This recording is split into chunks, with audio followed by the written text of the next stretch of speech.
시대적인 배경이 언제입니까? 사사 시대에 기드온이 사사로서 하나님 앞에 부름받아서 통치하던 바로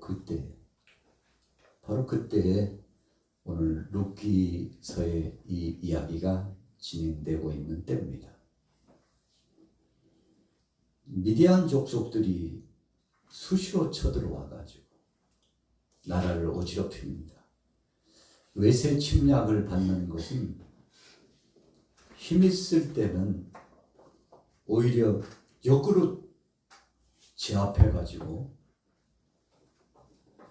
영향력을 끼쳐서 영토를 뺏거나 또 속국으로 삼거나 나라가 힘이 있다는 것을 보여주면 뭐 간단한 거죠. 그러나 나라가 힘이 없을 때는 외세 침략이 들어왔을 때는 속수무책입니다. 참 답답하고 어려움을 많이 경험했죠. 그런데 나라가 그렇게 유중한데 설상가상으로 오늘 본문 1장 1절부터 보니까 뭐가 들어왔어요? 흉년이 들어왔어요. 설상가상이라고 그랬잖아요. 더 어려워졌어요. 더 힘들어졌어요. 그때 한 가정의 가장이었던 오늘 본문에 등장하고 있는 2절에 엘리멜렉이라고 하는 사람이 아내와 두 아들을 데리고서 야 우리가 여기서 못 살겠다. 듣자 하니까 저 모압 땅으로 가면 양식도 풍족하고 살만하다는데 피난길 아닌 피난길로 접어든 겁니다. 고향 베들레헴을 떠나가지고 모압 땅으로 이주해 간 겁니다.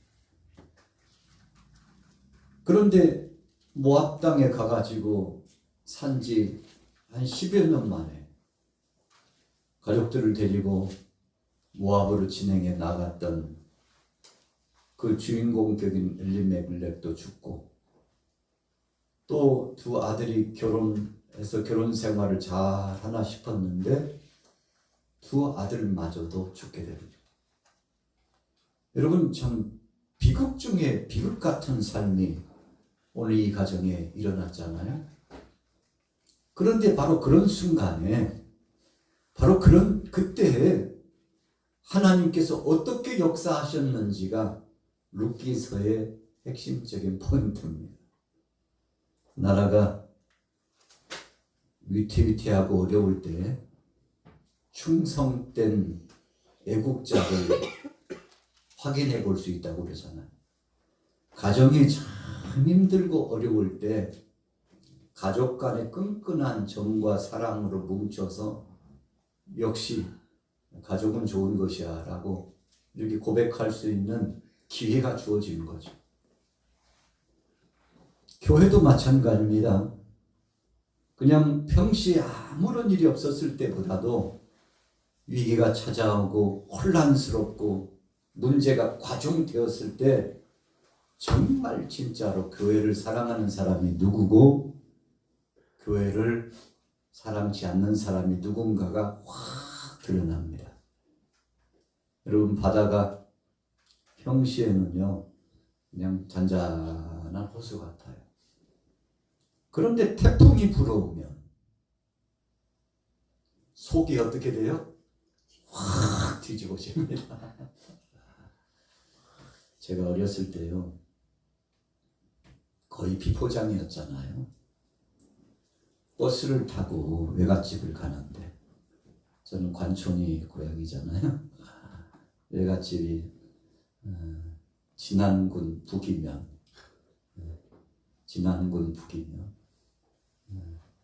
아주 깊은 산골 꼴짜기에 마구실리라고 거기가 바로 외갓집인데 어렸을 때 외갓집 가는 게 막 설레이고 그런데 비포장 도로를 버스를 타고 가면 좀 흔들려야죠. 그런데 멀미가 나가지고 건강 상태가 그렇게 썩 좋지는 못했나 봐요. 어렸을 때 얼마나 멀미가 나는지. 흔들어대니까 멀미가 나지. 막 흔들어 대는데 이 속에게 어떻게 돼요? 얼마나 흔들어 대는데 기사 아저씨가 인정사정 없이 막 흔들어 대는데 그 비포장도로를 요즘 같으면요 한 20분이면 가는데 그때는 1시간 넘게 흔들어 대면서 그것도 중간중간마다 다 써요.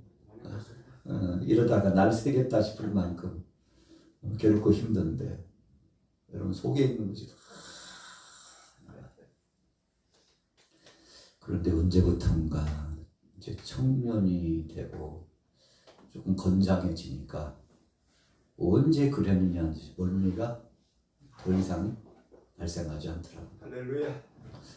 건강 상태가 좋아졌다는 거죠. 그래서 멀미를 하는 것은 위장 장애가 약간 있을수록 멀미를 많이 한다 그래요. 속이 안 좋은 사람이 멀미를 많이 한대요. 여러분 속에 있는 것이 다 바다가 잔잔할 때는 괜찮은데 풍랑이 몰아쳐오면 속에 있는 것이 뒤집어져 가지고 아유 바다가 이렇게 더러웠어. 이렇게 더러웠어. 얼마 전에 여행에 대한 영상이 이렇게 쫙 다큐멘터리로 나오는데 태국의 아름다운 신혼여행지가 어디라고요? 푸켓. 그런데 거기에 쓰레기 문제가 심각해가지고 그 주민들이 돈도시다 이제는 쓰레기 문제 때문에 심각하다는 것을 이렇게 영상으로 비춰주는데 여행하는 사람들이 막 물밀듯 밀려가요. 그 중에서 태반은 어느 나라 사람이요? 대한민국 사람들이 막 물밀듯이 밀려가가지고 쓰레기 문제 일조를 한 물론 우리가 아무데나 버린 건 아니죠. 여행 계획으로 많이 가니까 숙박시설이나 음식시설, 관광시설지에서 물건을 사고 팔고 이렇게 접대하다 보니까 쓰레기가 심각해가지고 그렇게 됐다는 거죠. 그렇게 깨끗했던 바다가 이 플라스틱 쓰레기 문제 때문에 심각하다는 것을 보여주려고 하는 겁니다. 이런 것을 우리가 먹는 음식에 플라스틱이 엄청나대요. 플라스틱이요. 그냥 먹고 산답니다. 모르니까 그렇지. 먹고 산대요. 알고는 못 먹는데요. 그만큼 심각해졌다는 거죠. 그런데 오늘 본문에 엘리멜렉이 베들레헴을 떠나가지고 모압 지역으로 들어가서 잘 되고 싶어가지고 가족들 책임지고 어쩌든지 가장으로서 사명을 감당하기 위해서 갔는데 거기서 자기도 죽고 두 아들도 죽고 남아있는 아내는 모압 여인 둘을 맞이해서 잡으로서 드렸는데 나오미가 생각하니까 이 둘조차도 자신이 책임질 수 없다는 것을 알고 이제 다 보내려고 하죠. 조금 더 젊었을 때 새 출발을 하도록 보내려고. 그러니까 나오미의 마음이 굉장히 따뜻하고 온유한 사람이었던 것을 우리가 기억할 수 있습니다. 남편을 잃게 되면 그때부터 남편과 함께 살았던 그 아내는 자유의 몸이 됩니다. 그래서 법률적으로도 당연히 새 출발을 할 수 있는 자격자가 되는 거죠.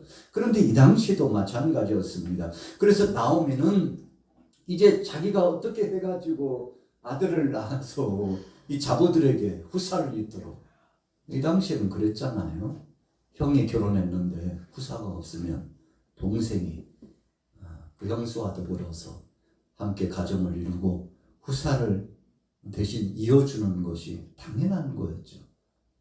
그런데 나오미가 보니까 아들은커녕 어떤 역사도 이룰 수 없다는 것을 알고 두 자부를 보냅니다. 그래서 오늘 본문에 나타납니다만 4절 우리 같이 한번 읽어보겠습니다.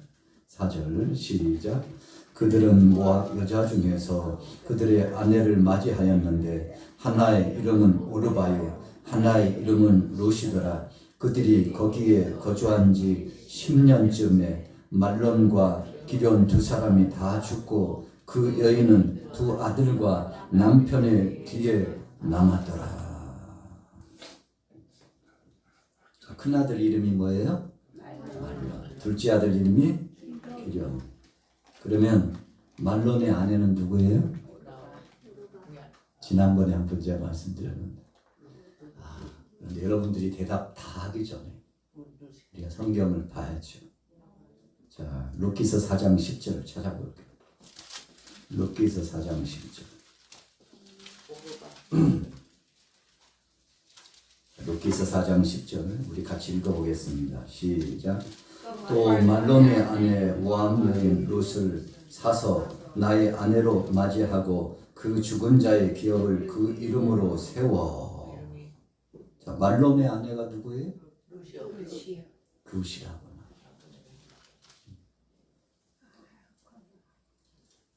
그런데 오늘 1장 4절에 보면 보통은 문맥상으로 보면 큰 사람을 앞에 세우는데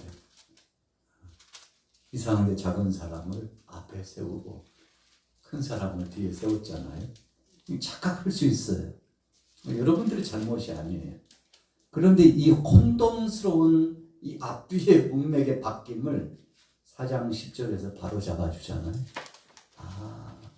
자, 그러면 다시 물을게요. 말론의 아내는 누구예요? 기럨의 아내는 누구예요? 오르바예요. 그런데 여러분 자유의 몸으로 이제 다 돌아가겠는데 누구는 돌아갔죠? 오르바. 누구는 남았죠? 룻은 남아가지고. 여러분 법률적으로 합법적으로 자유의 몸에 대해서 보내주고 새 출발하도록 했으니까 꼬리 낄 거 없습니다. 당당하게 정당하게 이제는 새 출발을 할 수 있는데 그런데 오늘 룻은 어머니가 그렇게 말씀하셔도 어머니의 그 뜻에 따르지 않고 끝까지 어머니를 보필하고 어머니와 함께 동행하겠다고 하는 아주 참 신실한 마음을 갖게 되었죠. 그런데 사실 현상 상황적으로 보면요, 룻은 손해입니다. 어머니 따라간들 좋은 일 없어요. 고생마냥 뭐 빠지게 고생한다고 그러죠? 쎄 빠지게. 좀 풀이 좀 해봐요. 왜 쎄 빠지게라고 그랬을까요? 쎄 빠지게, 왜 쎄 빠지게라고 그랬을까요? 자, 소가요 수레를 막 끌고 멍에를 씌우면요 소만큼 힘센 장사가 없습니다. 그런데 평길 같으면 그냥 스무스하게 이렇게 소가 가는데 오르막이 오면 어떻게 되죠? 소가요 한번 보셨어요? 아이고 제가 어렸을 때 이 소가 끌고 가는 수레를 보는 그렇게 힘들어요. 짐을 얼마나 많이 수레에 실었는지 그냥 어린 제가 봐도 걱정스러워요.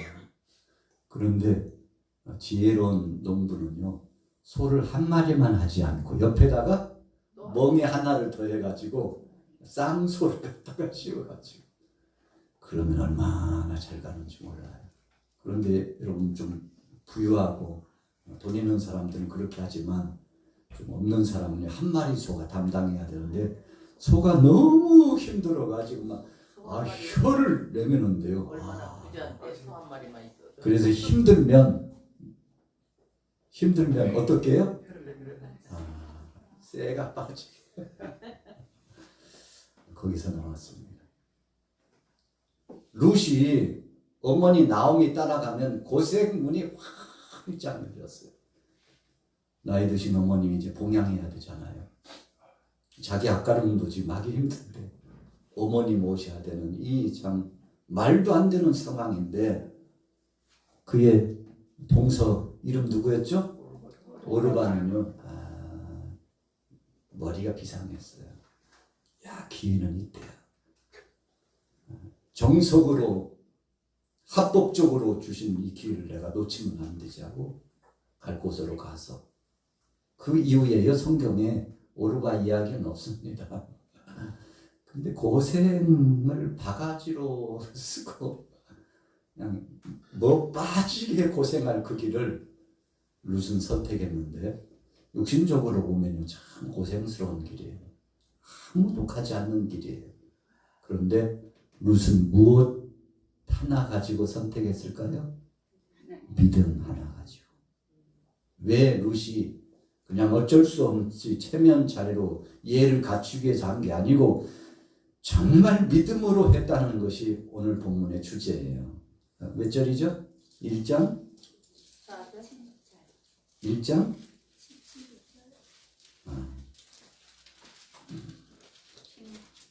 자, 16절부터 읽어볼게요. 16절, 17절 같이 읽겠습니다. 시작. 룻이 이르되 내게 어머니를 떠나며 어머니를 따르지 말고 돌아가라 강권하지 마옵소서. 어머니께서 가시는 곳에 나도 가고 어머니께서 머무시는 곳에서 나도 머물겠나이다. 어머니의 백성이 나의 백성이 되고 어머니의 하나님이 나의 하나님이 되시리니 어머니께서 죽으시는 곳에서 나도 죽어 거기 묻힐 것이라. 만일 내가 죽는 일 외에 어머니를 떠나면 여호와께서 내게 벌을 내리시고 더 내리시기를 원하나이다 하는지라. 룻이 어머니를 따라갈 때 어디까지 간다고 그랬어요? 죽는 자리까지 따라간다고 그랬어요. 여러분 이것이 진짜 백이 믿음이죠. 죽음을 두려워하지 않았어요.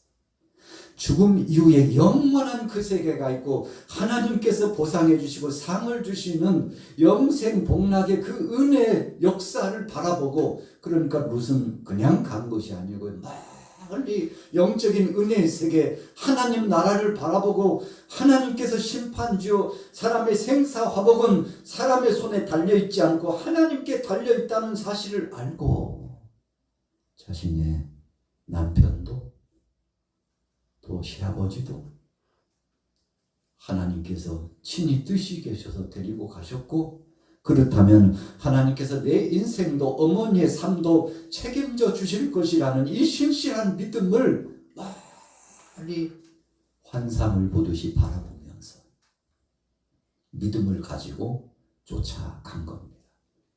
여러분, 그래서 믿음으로 하는 것은요 거짓이 없습니다. 믿음으로 하는 것은 불평하거나 원망하지 않습니다.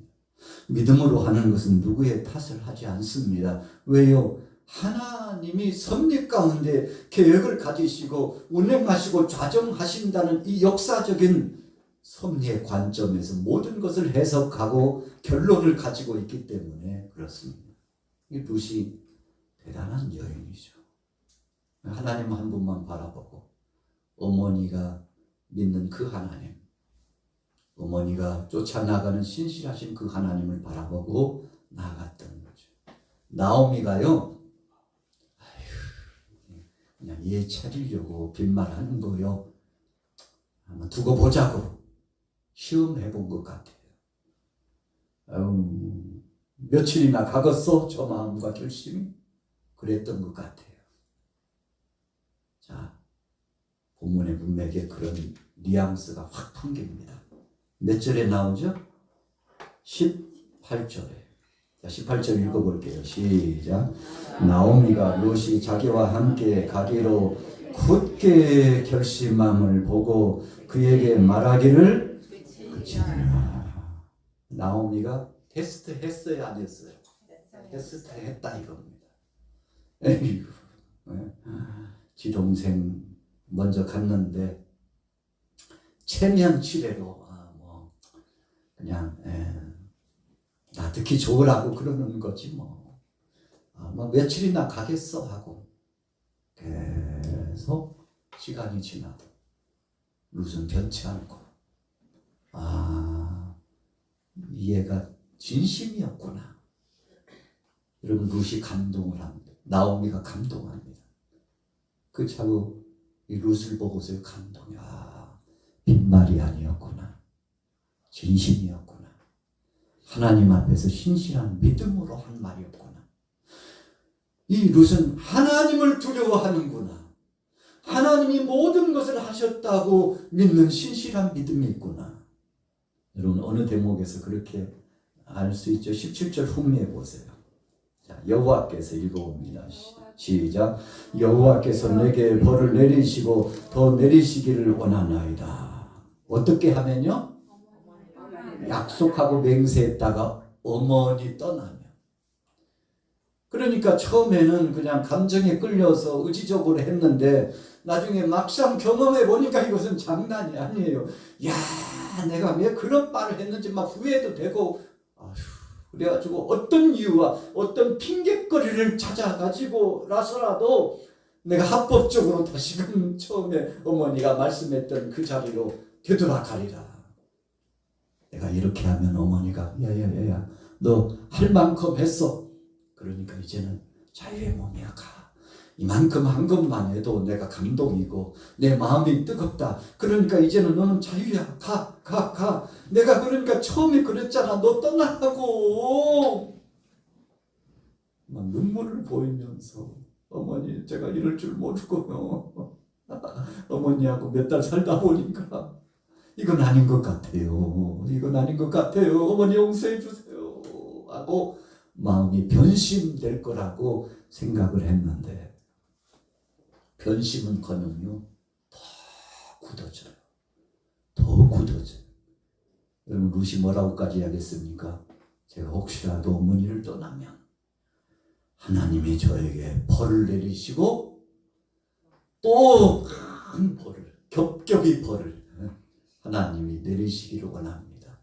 그러니까 이 룻은 그냥 어머니 앞에서 체면치레로 한 것이 아니고 누구 앞에서요? 하나님 앞에서 한 겁니다. 여러분 이게 진짜 신앙입니다. 우리가 사람 앞에서는요 누구나 다 할 수 있어요. 또 그런 체도 할 수 있습니다. 그러나 위기가 만나고 어려움이 닥쳐오면 내게 불리하다고 생각하면 하나님도 없고 앞에 사람도 없습니다. 왜요? 처음부터 자기 감정적으로 인간적인 생각으로 결심하고 결단한 것이기 때문에 그렇습니다.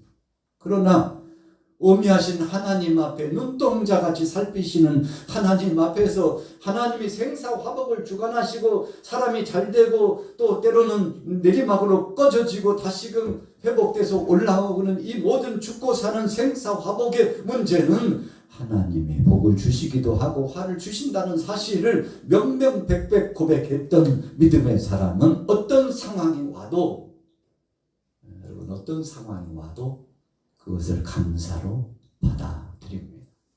여러분 그래서 승리하는 겁니다. 평안할 때는 누구나 다 잘할 수 있어요. 그런데 위기가 찾아왔을 때 개인적인 위기, 가정의 위기, 사업장의 위기, 직장의 위기, 나라의 위기. 엘리멜리 그랬잖아요. 나라의 위기가 찾아왔어요. 지역에 엄청난 소용돌이 갇혔어요. 여러분 그래서 마음을 바꿔가지고 모압으로 갔는데 아이고 엄청난 일을 당하게 됐잖아요. 그렇다 할지라도 나중에 나오미까지도 포기하는 심정으로 야휴 베들레헴으로 다시 가자. 듣지 않으니까 그 땅이 회복되고 이제는 잘 살게 되었다는데 가자.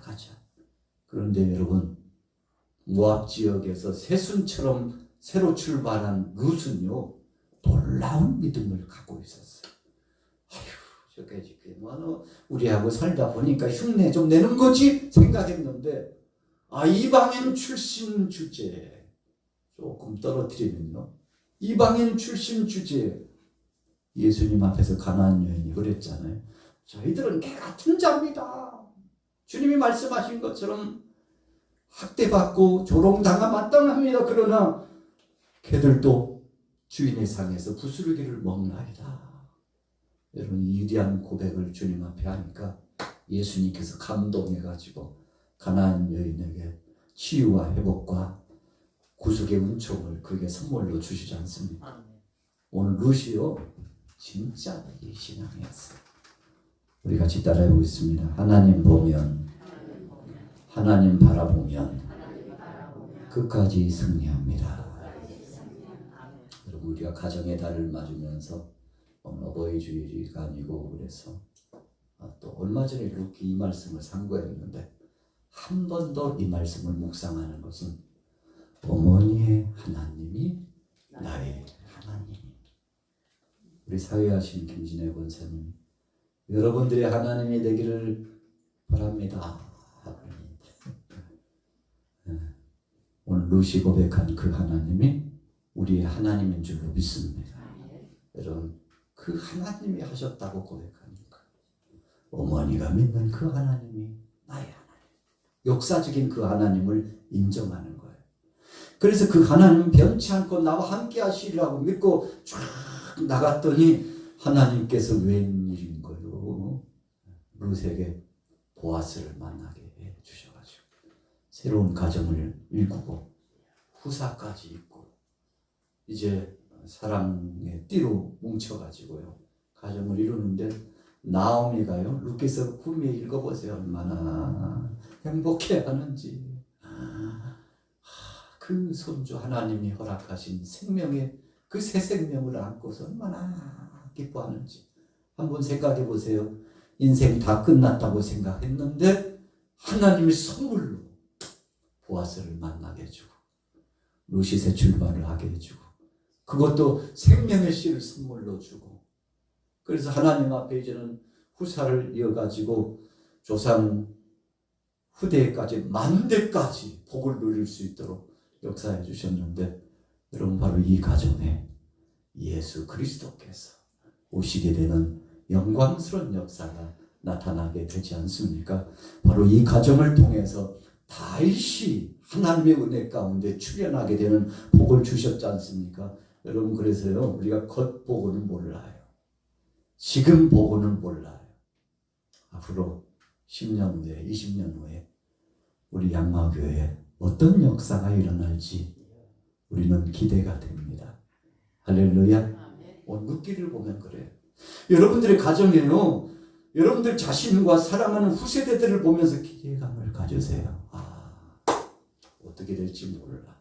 지금은 그렇지만 하나님께서 우리 가정에 사랑하는 아이들을 통해서 손주들을 통해서 우리 양마교회 다음 세대를 통해서 우리 대한민국의 이제 다음 역사를 통해서 위대한 역사를 하실 그 하나님이 기대가 되잖아요.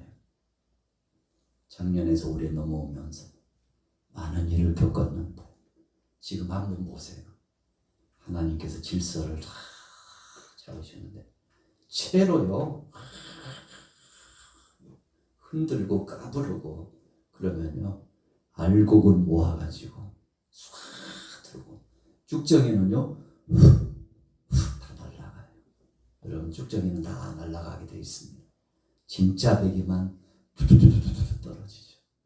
하나님께서 추스리는 겁니다. 요한계시록의 말씀에 보면 마지막 때가 되면 진짜 알곡을 추스린다고 했는데 오늘 여러분들이 그 주인공인 줄로 믿습니다. 이 룻기서를 보면요 어머니가 믿는 그 하나님이 나의 하나님, 어머니의 하나님이 나의 하나님.